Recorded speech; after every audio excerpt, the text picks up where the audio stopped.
And our recordings are available you can find it on the About Us page. We have an unlisted channel, but you can access it via this link. I'll put it. And then our PowerPoints get loaded up into OwnCloud. So for folks who are wanting to go to the channel directly, that will have, mostly our governance call recordings, but there are a handful of some of the more like special presentation or special conversation that have occurred in the profiling stream as well as some of our past recordings from folks like Ron Parker, from folks like Board Vistra. So you can find those as well. The other housekeeping item I thought I just might mention, so we started to talk about it a little bit on the last governance call on the 7th, and then decided that we wanted to make sure we had enough folks on the call engaged in reviewing the content that's available, particularly around interoperability roadmap and the emerging CA core from a CA baseline perspective. And so one of the items that has come out, I think since our original discussions back in March was the governance chart. So we are going to reschedule that from what was supposed to be last week to August 18th to give the community a little bit more of a heads up if they do want to review this and reflect on it from a CA baseline perspective. So that will be, I think, targeted for 2 governance sessions from now because of the long weekend next week, or 2 weeks from now, I should say. And so I've got on the agenda for today, starting to actually go through the kind of headers and the content that we want to actually see either in refined form or added to ensure we do feel ready for some form of balloting. So for folks that are kind of that weren't on our call on July 7th, we started to talk through effectively, we've been hearing about kind of ANSI due diligence practices. We've been hearing about the processes that HL7 International takes on and the affiliates take on, balloting being one of them. And so I think last time we were discussing mostly like informative ballot and where we think we'd have to be for that point. But one of the comments that Ron had made earlier on the Canada Council call was we probably need to have a decision about whether or not in that context, we'd be looking at informative or draft for comment. So I have that as another decision point that I think would be helpful to talk to today. Is there anything that folks are expecting to see on this agenda that they don't see and they want to make sure we touch on today?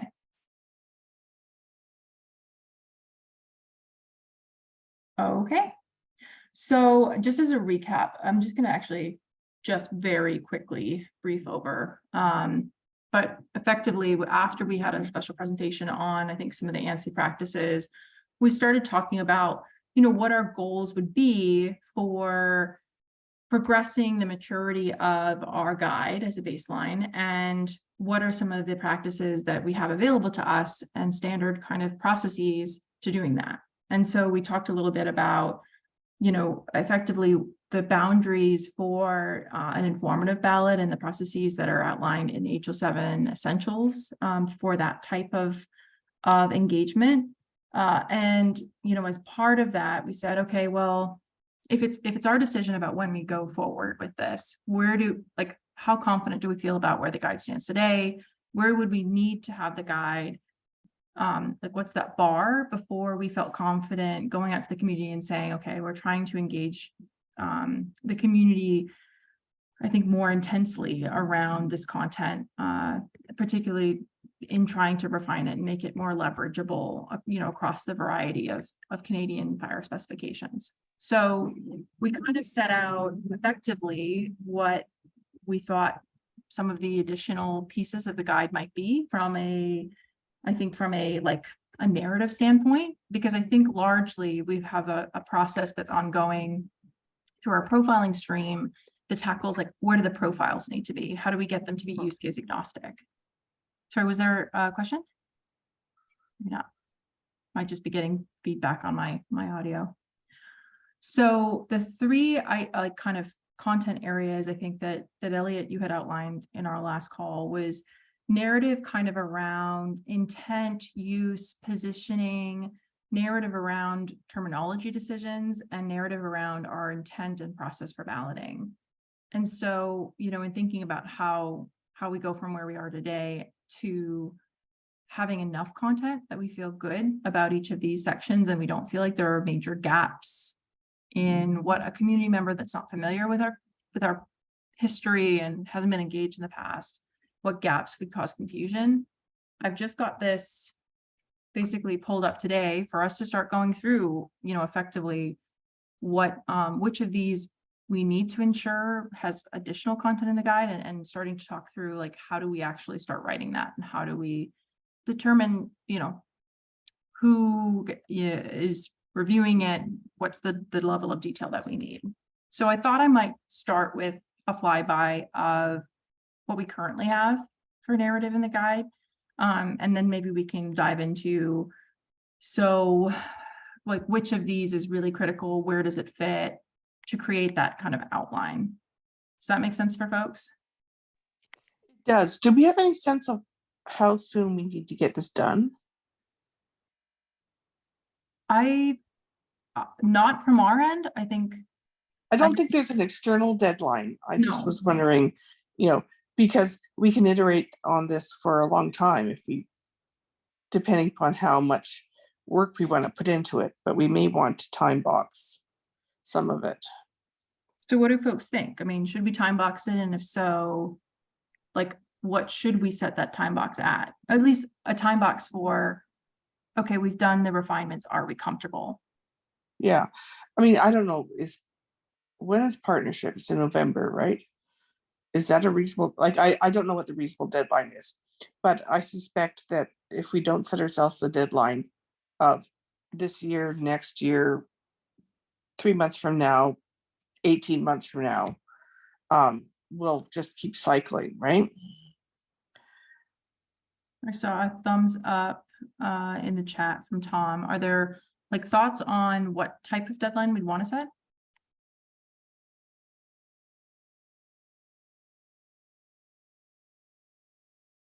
So you said partnership, Lorraine. Can you speak a little bit? Is it because that would be a good engagement point? Yeah, I was just picking an event that provided a time frame. Yeah, it could be an engagement point, but it could be, you know, an engagement point 2 years from now. I don't know whether it's 6 months from now or 2 years from now. I'm just wondering.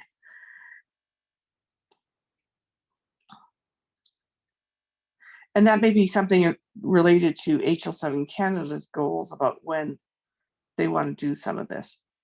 Now, we don't have to have things perfect before we go to ballot, particularly when we're talking for comment.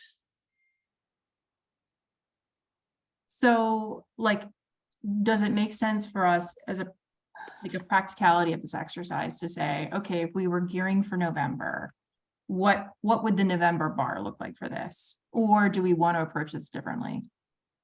Because, yep, Shannon, I saw you go off mute. Oh, no, sorry, I'm just late. I just Oh, joined. no worries. We were just talking about the question around, so if we are discussing the types of refinements that are necessary in the guide before we bring it to the community, whether or not it makes sense to try to time box this or orient it around certain kind of milestones or activities, and how that impacts the way we set the bar for readiness. Is there anyone that would say November seems like, when we look at this list, too aggressive?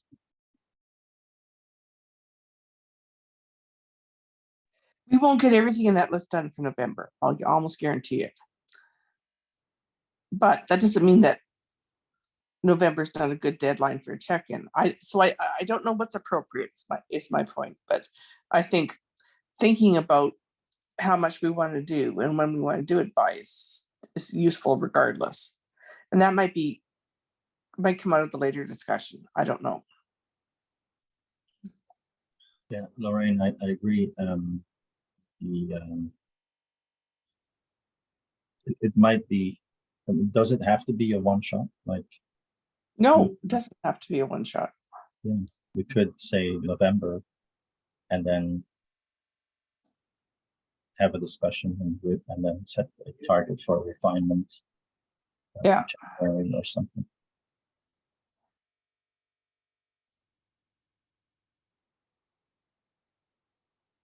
It just helps people when we're looking at what work we're trying to get done if we've got a time frame. Yeah. And I think, you know, the types of like the must-have targets for the profiling work versus the must-have targets for the narrative work will be different. Like naturally, like our intent for where they need to be by the time that we ballot may drive, I think, more aggressive changes in the profiling than the narrative work, which may be a little bit more like additive, refinement, filling in gaps, that kind of thing. So I think for the sake of the exercise, if we are trying to say, okay, we're working back from November, we know that some portion of this work will occur offline and some portion of this work will occur through the governance calls for kind of reviewing, adding, gingerbreading. Is there anything that we see on the list on the right that we think is maybe the highest priority? Maybe that's easier than saying, okay, what are the things that are going to be the lowest priority to work on?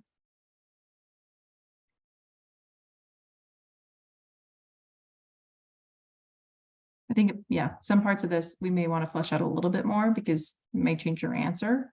But you know, in my mind, this is a big one. This is a typically a page or a subpage in guides that we are trying very hard to ensure is written, particularly guides that are applicable across regions and boundaries. What else would we think about, you know, trying to prioritize? Hi, Sheridan. I think that development of narrative would be good so that people will have a context when they look at the baseline. And would it be helpful for us to look at the narrative that we have now? I can pull it up in this tab because, you know, some of these pieces we may already have some work on. And so it might just be a question of reviewing it and making sure it meets the bar that we're looking for. But I've tried to summarize the kind of the structures for the places where we see narrative guidance come up as opposed to just FHIR artifacts like the profiles. And if I've got it pulled up here, there are really kind of, I think it's 4 locations. There's home, where we effectively kind of introduce, I mean, I actually think it's kind of a big summary of general guidance and development process as a whole and where we are at in terms of status. It talks a little bit about our principles. So when we talk about like the intent of this type of guide, there might be some things that map to those types of sections. And it talks about this distinction between a baseline, and a core. And Tom, I see you've got your hand up. Yeah, sorry, I just want to clarify. So these are just for the guides, not for the standard itself? You mean the The narrative? balance. So what do you mean, Thomas, can you clarify how you're differentiating the guide versus the standard itself? Because I think in our context, the guide is the standard. Okay, well, that answers my question. The thing is, my experience, the technical description is what's most often used, and like the narrative wouldn't necessarily be consulted always. Well, so it depends upon who's using the material. And I agree that the technical artifacts are critical because those are what people are basing off of. But the narrative and the description is, I think, still important, particularly as we try to position things with different levels of our business users and business decision makers. And Oh no, it's important. I'm just saying, is it that important, since you agree that it's sometimes forgotten? And there is a really, actually, probably a key distinction here, which is as a guide that's a baseline. So we're much closer to effectively the base abstract guidance that is agnostic of a use case. guides like CA baseline don't have, normally when you're reviewing a Canadian implementation guide in FHIR, you'd see things like business rules, you'd see things like implementation patterns and further, definition of security and authentication steps that were necessary to integrate with an asset. The closer you get in a guide to integrating either with an asset or trying to define the expectations around APIs that are going to be technically built, the more type of quote unquote narrative technical content you're going to see. But in a guide like the baseline, we kind of only have that first half because we're supposed to be use case and architecture agnostic. So I think that's one key differentiator here where, to date, we kind of stick in the kind of general guidance development process subpages, but we don't have that further. Well, I mean, yeah. we do use the technical artifacts, particularly when we directly derive from the baseline, which is what BC's been trying to do. So One you're of the talking things about that the FHIR profiles, right? No, I'm talking about the structured definitions that we reference when we say that, the BC patient is a CA baseline patient and directly constrain against the baseline.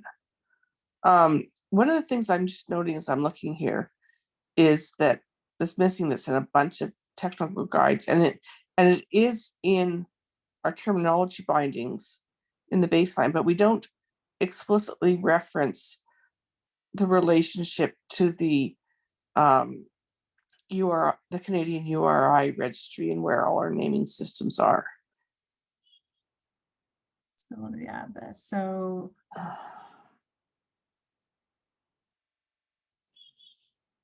external systems, e.g. Canadian URI, THO, that kind of thing, right? Yeah. So what we do have in the guide, I think, is that starts to maybe touch on, but only in the highest level around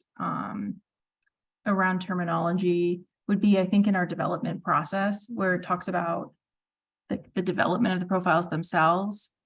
But it's very, I think, liminal. And so for what we've covered to date, I think I talked a little bit about the home.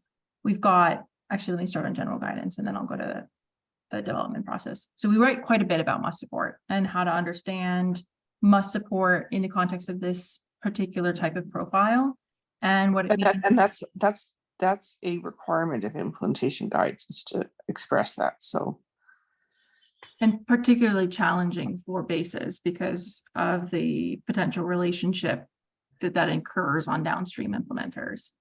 yes. Yeah. So we spent quite a bit of our profiling last two calls going through these sections, and we know that there's going to be some improvements that we need to carry on into these sections to provide a little bit more clarity. But I mean, realistically, this general guidance page is pretty much just describing how an implementer should interpret our combinations of cardinality and must support. It really doesn't touch on other mechanisms or terminology in the way that, we may see in other implementation guides that we may look to fill as a gap. The other place, we have a very, very small security section, and these are effectively like, it's treating them just as pointers. And so unlike, I think, some security sections in implementation guides that actually are saying it is our expectation perhaps that you use this TLS version or that you use Smart on FHIR, certain launch scopes or certain portions of the Smart Spec. This is purely an informative page as it stands today, and it's largely from the same types of pointers we saw in some of the other kind of base and core guides in the early days. So you can see. I think that's appropriate. I don't think in the base, I don't think we can get more specific than that. Yeah, and I think, maybe it just means our level of refinement is just making those types of claims, which is this is why we don't have further implementation security requirements and removing some of the kind of notes that we have throughout some of these sections. Mhm. And then the last page that we have that's kind of narrative oriented is around our development process. So this is where we talk about kind of why the baseline was formed, the problem statement it was formed around, the intent and the boundaries of the baseline, because that was something we really struggled with early on, of differentiating the baseline from a core or a core-like implementation guide. And then like this kind of roadmap to interoperability is a major section here, is more just around like knowing the boundaries and the intent of the CA baseline. What are the ways that the CA baseline progresses interoperability, and the like steps that we see in progressing the maturity of the guide, so to meet our goals. So we have a little bit more about this kind of baseline core and about our processes as a group here. We might have to update that based on what's going on with InfoWay right now. I don't know. Well, it Yeah. might be perfect, but we might want to review it to make sure it's consistent with what's currently going on. Yeah, and actually, I think there was a part, because we have baseline, and core that we reviewed in the spring. And I thought, okay, yeah, we said evolving towards further differentiation. At this time, it was authored. So we might revisit. This was mostly just to cover us that the definitions were changing. Yeah. Being formed, I guess, for the first time. So The other thing that might in the development process piece that we may not explicitly have there, we might have it, I'm not sure, is how to participate and what to do if you want changes. yeah. And that was one that we called out, I think, on the things that are necessary, is like who makes the decisions and how to ask for changes. I think right now we may have somewhere in the guide that says submit a change request here. But Yeah. I'm looking for it.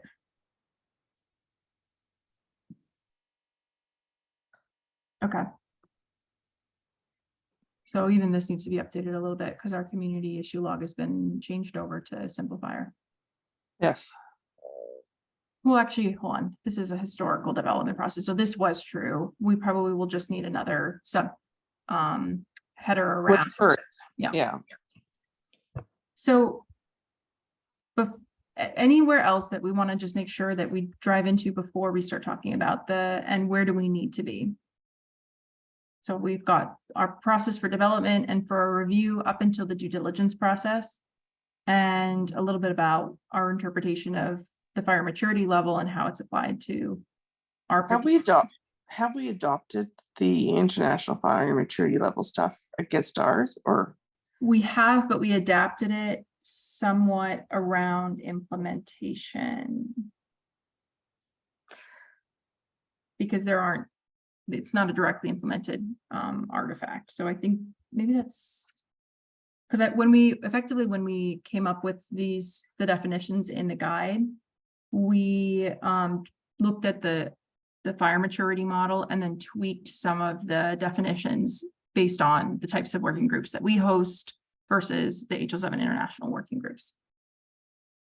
It might even be on this.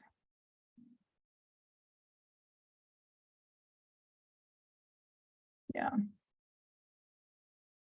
So I would say like it's maybe a 10% difference between the FMM definitions and some of the places that we put tweaks, because we don't go to a HL7 international working group to pass. I think it's like levels 3 or levels 4. So basically that's the sum total of what exists for our narrative guidance. We have a replica of this that exists in the FHIR landing page, at least for the replica of their introduction. With that in mind, what do we think makes sense, and when we said like last time that we wanted to make sure guidelines or principles, we weren't really specific about what we meant in the context of like additional narrative. So we have a little bit of our guiding principles in our introduction page. do we think that there's more that we need to touch on that's like high value that would reduce that amount of confusion that an implementer might, or a reader might have when reading the spec?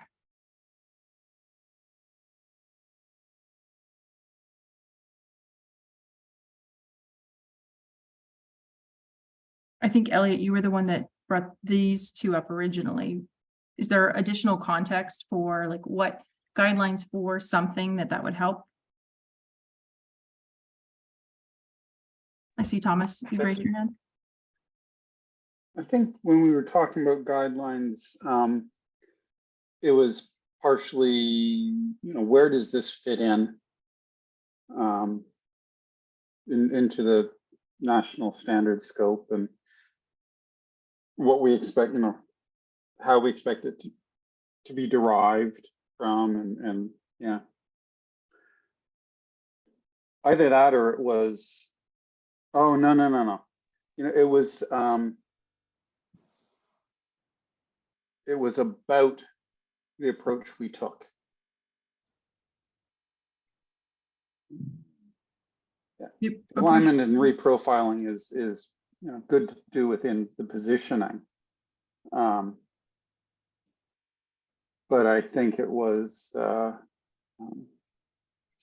guidelines were, how did we get where we got to? Do we think that And you just, yeah, sorry. well, so how, like, what would be additive beyond, like, would there be anything additive beyond what we've talked about in the development process, which is kind of like, this is our intent, these are the places that we play and we don't play, and then this is the process for development, at least for, I mean, these are more like mechanical process for development. Yeah, I don't know. Maybe we were, oh, well, Lauren, maybe, I was gonna say, if there is something here, we'll keep it. Otherwise, maybe we'll remove it. Was you see your raised hand? Is it on the guidelines piece? Well, Thomas, I think, had his hand up before me, so. Sorry, just I'm kind of a little bit slow brain, so I just want to collect some ideas here. Regarding this baseline profile NIG here. We saw quite pretty much everything's here ready, just to try to walk something review here. My questions comes a little bit of different view here. First, just question if this baseline IG right now, I assume in the informative status, has it been posted on the HL7 storage grade or will be? I mean, because I want to know the context first, so and I can go to what's the exact purpose of ballot here. Because actually, right now, my understanding, actually, my direct question is, what's the purpose for this ballot? I think this is the question comes out. We would like to refine those IG narrative information here, and then we want to have a fully ready bundle for the informative ballot. And what's the purpose? Well, we want to, I think Sheridan can jump in, but this isn't why I had my hand up. I think actually what we want to do is we want to take the baseline from the currently it's a product of a collaborative process which we're committing to based on good faith, and we want to give it concrete reviewed status within Canada. And we could decide to ballot it at HL7 International and have it on the international grid, but we don't have to. We could do that within Canada. So that's the visibility, the external review, getting people involved in HL7 Canada. There's a whole bunch of reasons for why we'd want to ballot it, but which is somewhat a separate question than what we're talking about right now. Yeah, actually, my my tunnel vision that I would like to share with actually just go to another end, which is I'm not sure what's current status about Infoway interoperability roadmap. I assume just because this vacation season, which is to just make it a temporary parking there, but once the September comes, all those folks will come back and we will they will gear and accelerate their interoperability roadmap work, which is including 3 parts, which is one, the first called a Canada core artifactory. That So- will be the very interesting and also very benefit part for majority of the stakeholders. What I worry, just the concerns there, that work will drain lots of brain and I'm not sure, I don't want to see it paralyzed, but might park this work for quite a while. Yeah, well, so I share your concerns, Thomas, but I don't think this group can fix them. A different perspective on this, and again, this is solely my opinion. CA baseline belongs to all of us. But when I think of what are the activities that we should be focusing on in the next few months, my goal is to make the CA to build a pathway so that the CA baseline could be leverageable by guides and programs like the core. And that means a pathway that is technical, as in, are the things that will make it easy to align profile to profile present. And that pathway is also, effectively on building confidence in the content as well. So Mhm. we have a process where, if we tried to do something like impose, and we said at this point in time, the constraints are aligned, that we're building confidence in the community of folks that use things like the CA core, that this other artifact, the CA baseline, is upkept, that there's clarity in how it's maintained, there's clarity in how versions are released. And so I think, in my opinion, that's where I would like to see us play. But Yeah, this is a I- group where we define what those goals are. Yeah, and I think that those are all important goals. I also think that Thomas's concerns are valid and maybe shared amongst a bunch of us, but I think they're two separate things. Now, the reason my hand was raised when we were talking about the other content was one of the things I think would be useful to add into that introductory page is some of the material that you developed for the presentations to the various standards working groups, and where we talked about the different kinds of alignment, directly constraining versus an informal review of alignment to the baseline. And there was a quadrant of, I think, 4 kinds of conformance that you developed for that Yep. presentation. I think that material, some of that material at least, would be useful in the introductory discussion in the narrative. Yeah, sorry, just jumping. Sorry, just sharing my opinion. I really appreciate sharing and allowing all of you folks and the input and the shared opinion. Just from my very limited knowledge here, just my personal thought here. My understanding, this is I won't call it a legacy, but actually the value, appreciable value of this baseline IEG package. The milestone here or achievement here is actually, from my perspective, understanding is we have this page could be posted to the HL7 storage grade, and will stay there for a while. And I think this is the one We can't I post can it. tell. Sorry, just bear with me. It can Yeah. be done in this kind of a tangible way to show that it is achievement of the baseline work. And on the side, I would say, as being said, that's a real world. We have to say that from economic perspective, we all know that it is a reality here. Once the CA core comes out, you will see quite lots of folks just go that the opportunity there. So in other words, actually the opportunity window for this community try to implement this IG document work and get a bundle done is a very, very, narrow, or maybe you have to extend it to a very long time. Thank you. Yeah, so we cannot post on the HL7 standards grid without doing an HL7 international ballot. It doesn't work that way.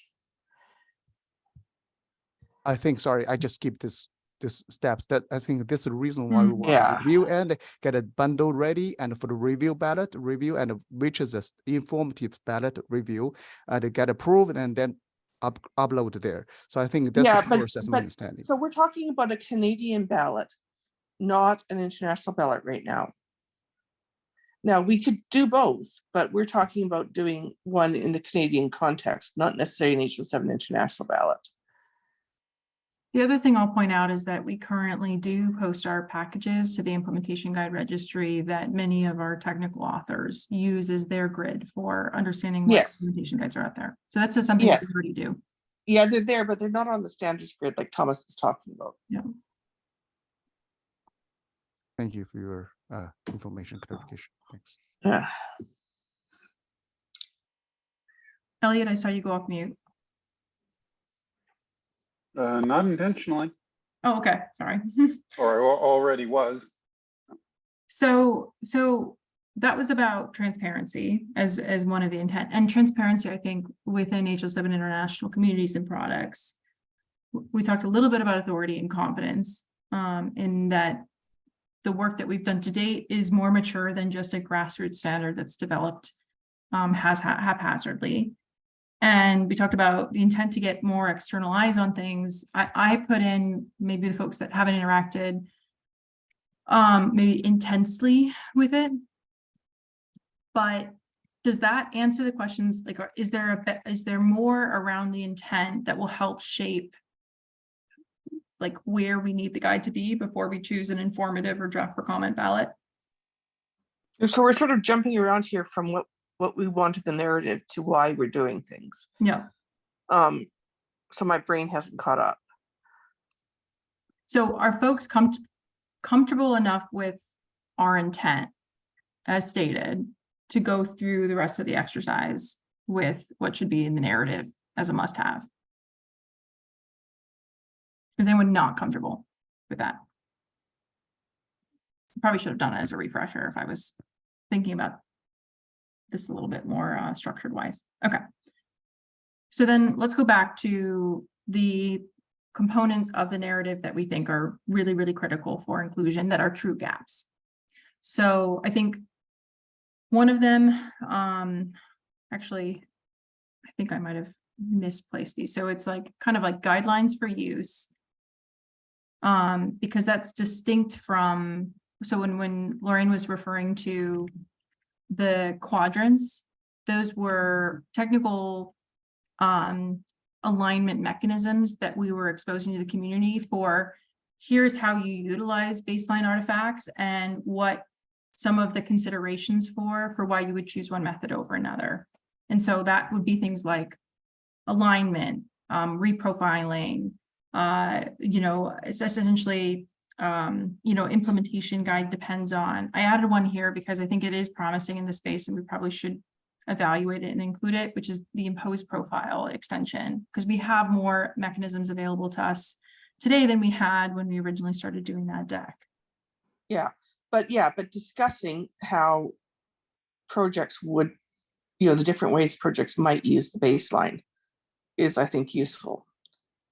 And you've got we might want to extend the material you wrote, because it must be almost a year ago. That's a good starting point. Vinny, I see your hands up.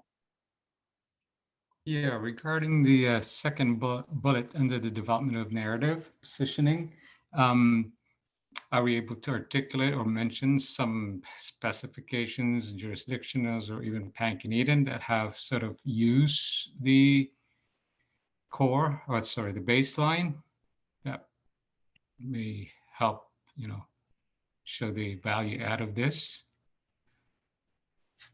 So we have a list actually in this same deck that that Lorraine was referring to of folks that were using it at that point in time. So I think the only thing that we might consider is that at the time a year ago when we were doing our asks for endorsement and we were doing our technical presentations to the standards teams in the respective jurisdictions, we were effectively asking, okay, make an endorsement statement, start from the baseline, and we were providing technical mechanisms available to them. I think we probably, when we do talk about who has used the baseline to date, we have to be careful in saying, because I know we've got folks in DC that are, I think, Lauren, you said like directly deriving. So we have to do it in the context of, these are the mechanisms that were available to date. Here are the considerations for each of these, pros, cons, what state should a baseline profile be. And we've since also learned quite a bit about some of the challenges of directly deriving from a base. So I think some of this will have to come, those real life examples against the like theoretical recommendations probably have to live side by side.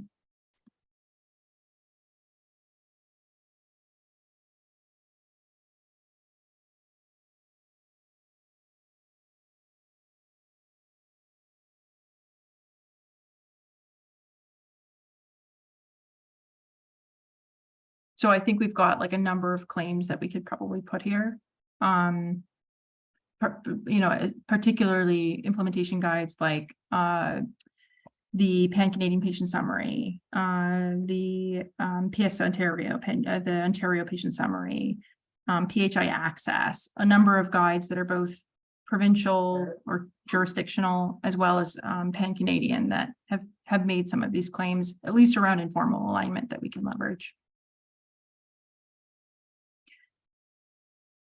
Do we feel like we've hit the nail for what we like? Is this new content, intent of a guide, particularly at this level? So what a baseline is supposed to do and how it's supposed to be used versus an implementation oriented guide? I think we have some of that already, particularly in base versus baseline versus core, but maybe bringing it up a level and expanding on it is probably useful.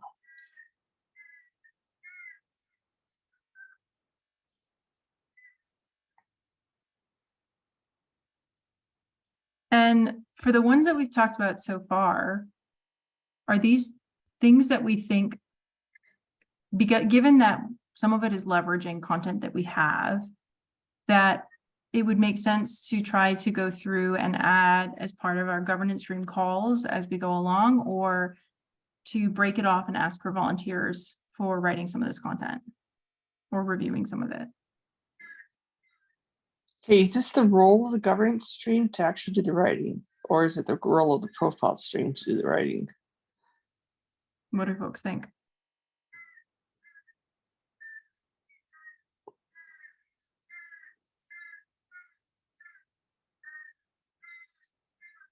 Given that it's almost the same people in both groups, does it matter much? Well, I agree. It's mostly the same people, although, like, I don't have any authorization to put time into writing.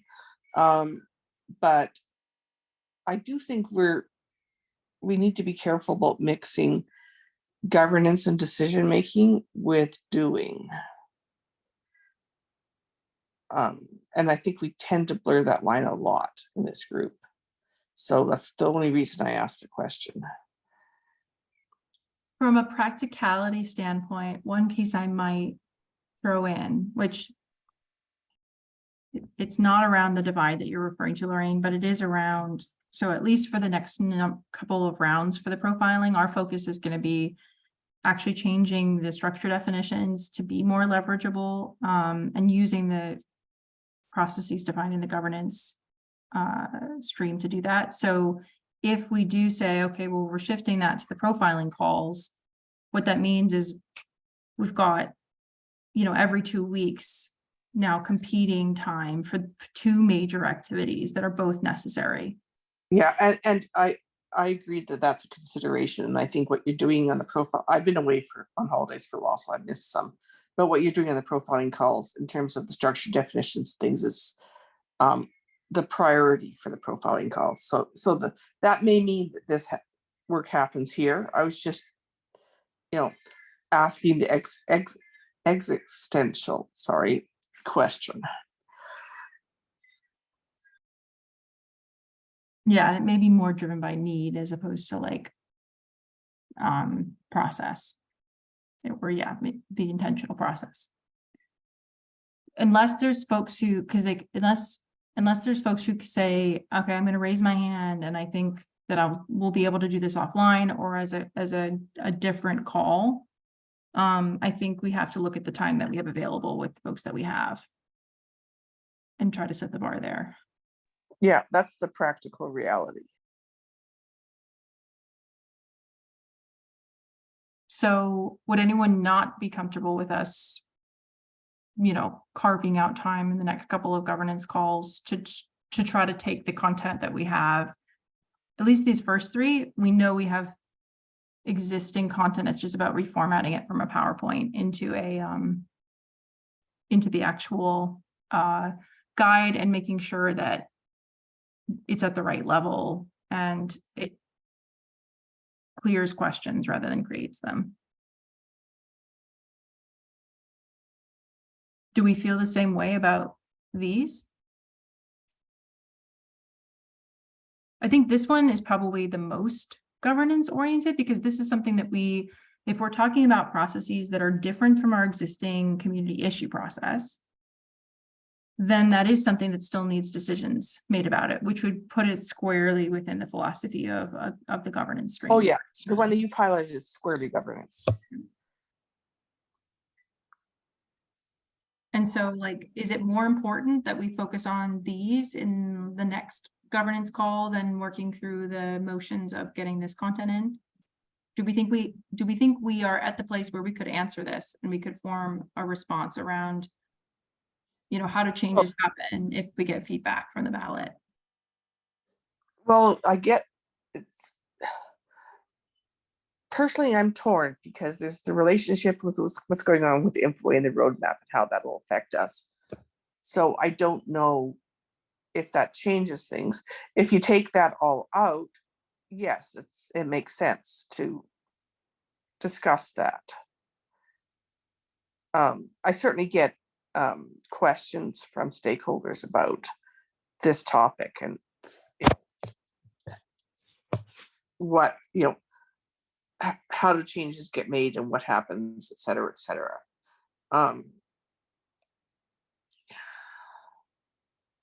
I just don't know if we're able to provide the answers. That's why I'm struggling.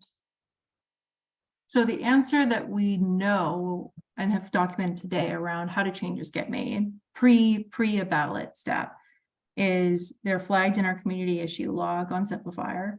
There's a pre-review to look at the issues and then identify ones that need more clarity, go back to the requester, and then ones that are flagged specifically for discussion and basically informal consensus around, how do we action the requests? So yeah, and existing I think we process. do actually send a note to the forum saying we're going to talk about something as well. Yeah, typically we'll highlight when we do community reviews, then the issues that we're looking at discussing. Yeah. So documenting what we're doing now, I have no problem with, and I think we should. How it goes beyond that, I just don't know what the right answer is right now.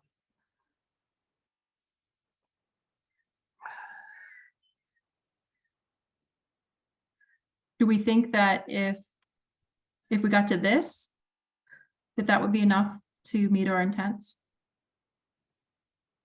around a informative or draft for comment ballot? It would tell people, here's where you go. Because I think, Lorraine, am I right in thinking that the informative and draft for comment, draft for comment would have a step where folks would submit feedback that would be reviewed and executed against. So that would They be both do. The difference between informative and draft for comment / trial use / normative is that draft for comment is on the track to be progressed eventually to normative through trial use. Informative generally is something that sort of sits in its own silo. It's never intended to go onto the normative track. So I think we actually intend for this material to eventually be normative track. But if we don't, then that's a different discussion. And in both cases, there would be beyond our existing processes, another process for feedback to be dispositioned. Well, I mean, so HL7 Canada and in consultation, I'm sure with us and others, will decide what the process is for community feedback. I mean, HL7 International provided the JIRA mechanism for some affiliates to use, but that's a Canadian decision, how we do that.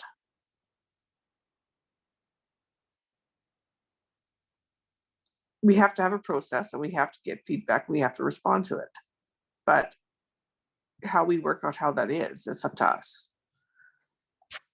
Us meaning, Or HL7 Canada, right? got it.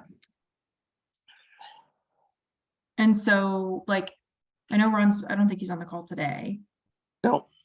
I think we'll have an easier time than other affiliates because we have so much of the Venn diagram is shared across folks who are involved with the affiliate and folks who are involved with the baseline. Like, is it reasonable enough to try to talk through what some of those things are or will be for HL7 Canada? I think I don't know if that goes in the IG. Right? So for instance, the fact that to vote on a ballot, likely HL7 Canada is going to have to say you are an HL7 Canada member in order to vote. As an example. And I suspect most people on this call are HL7 Canada members, but not all. yeah, and the logistics of trying to maintain that within our guide doesn't make a ton of Yeah, sense. yeah, that's a separate thing. It's not part of the IG, I don't think.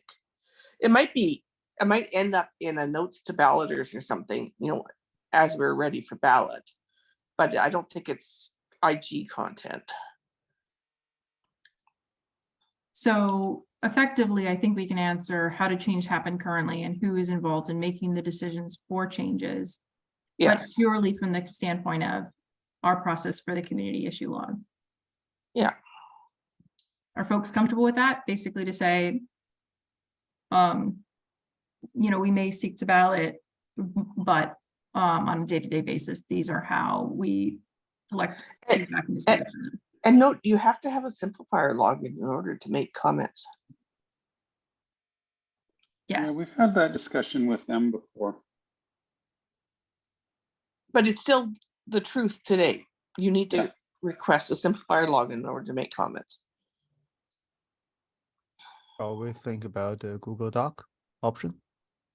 Oh, I don't like that option, but we can discuss, but I think there's downsides to that.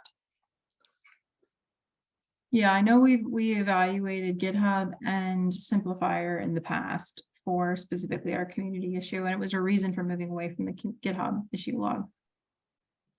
Yeah, I think GitHub issue log is a better candidate than Google Docs. Many government participants, depending upon your jurisdiction, are not allowed to access Google Docs. Which is why I reacted, Thomas. So I think these are all, I think, reasonable targets, particularly given that most of them we have written content on. Some of them we have content that's like, actually, you know what? I think our old governance text does actually have explicit written steps around our community issue log. Yeah. So these And are all things that it may are, be known but not exposed, right? Yep. Yeah.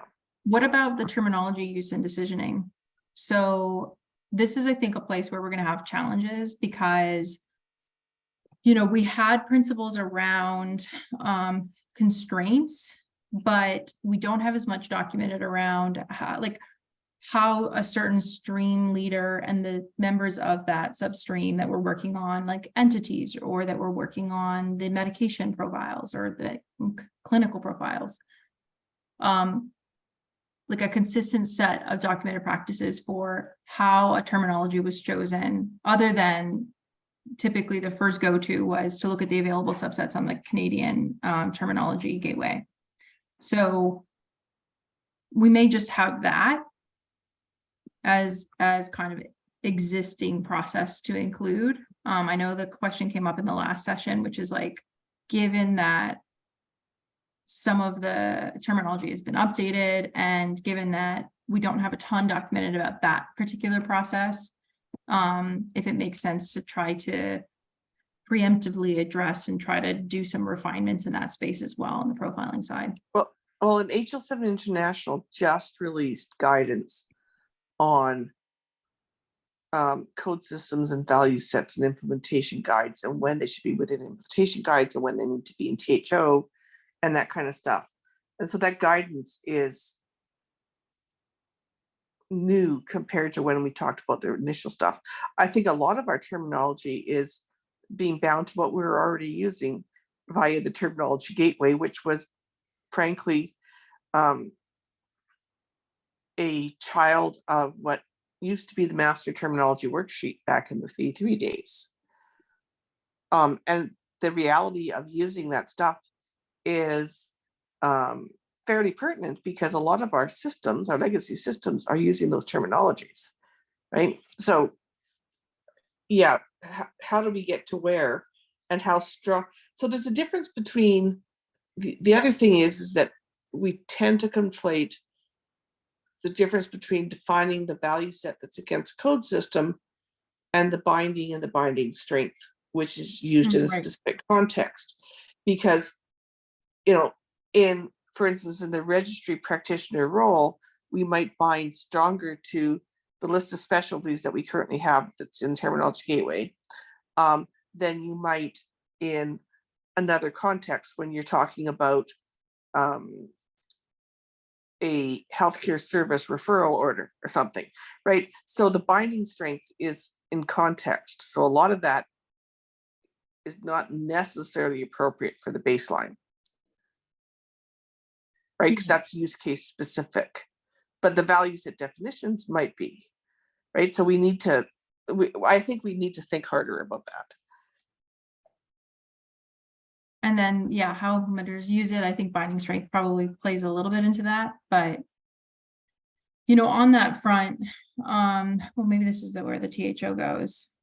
I think maybe just starting on perhaps these four, and then is there anyone that's interested in going through and like identifying places where we think we've applied inconsistent practices from the terminology perspective that will offer us points of reference to dig deeper into?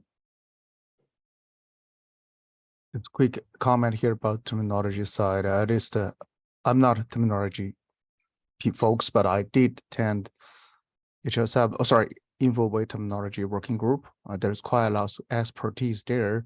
I still want to say, if it's any possible, we could socialize with them, at least from strategic level. They could provide some of their thoughts, so can benefit this narrative development work.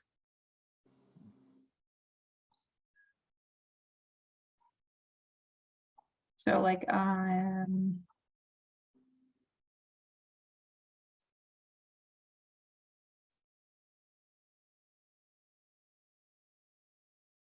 okay, let's expand out this a little bit more. I think it'll probably be the two sessions from now when we get to the terminology piece. But I think with the interest of, let's just use the time that we have to try to refine the content that we have available is just across different places. I think there's still that question. I want to formally ask it at the next governance session, which is, do we want to move forward with informative or draft? But I want to do that when we're not 2 hours against the clock. So, Okay, just a quick question. yep, go ahead. Do we have enough participation to meet the Friday leading into the August long weekend? Are there folks, I think the way we've asked this in the past, folks that aren't going to be available on the August 4th governance call?